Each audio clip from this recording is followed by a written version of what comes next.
So imagine this, pumunta ka sa Quezon Province and nakita mo nag-post si Erwan na masarap ang chami, pero hindi mo alam kung saan masarap kumain ng chami. So obviously, your next stop would be to go to Google, check best chami in Lucena or best chami in Quezon. Now, imagine on the other side of Google, ikaw naman yung business and gusto mo sana kapag may nag-search ng best chami in Lucena, yung business mo yung unang makikita.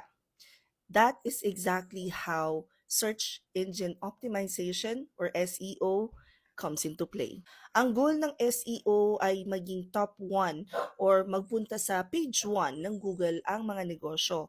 There are a lot of businesses that wants to make it happen for themselves. SEO is the process of improving the website, its contents, and the goal is for your business website to rank in Google. SEO is all about increasing organic o hindi bayad na traffic to the website. And there are so many ways and strategies that you can do para sa SEO.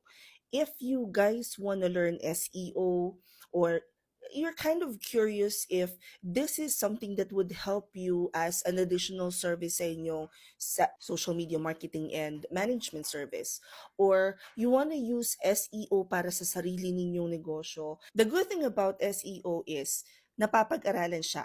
But ang downside neto, kailangan ikaw ay may angking talino at patience because it doesn't happen overnight. If you guys want to learn SEO or search engine optimization, we have a class, and ang kagandahan nito, bukod sa 999 pesos lang siya, may kasamang internship na pwede ninyong ilagay sa inyong portfolio. If you guys want to join, punta lang kayo dito sa link sa bio ko, i-click nyo lang yan, pagkatapos it will open this page. Right under open classes, makikita nyo na 999 SEO Level 3. Asan na yun? There you go. SEO Level 3. I-click nyo lang yun, makikita nyo na yung form para maka-join kayo. Kung nasa Instagram naman kayo, ito yung i-click nyo. In case na hindi gumagana yung nasa TikTok at saka yung Instagram, punta na kayo sa Facebook page ko. Hanapin nyo tong video na to. Makikita nyo sa mismong caption yung link para mag-enroll.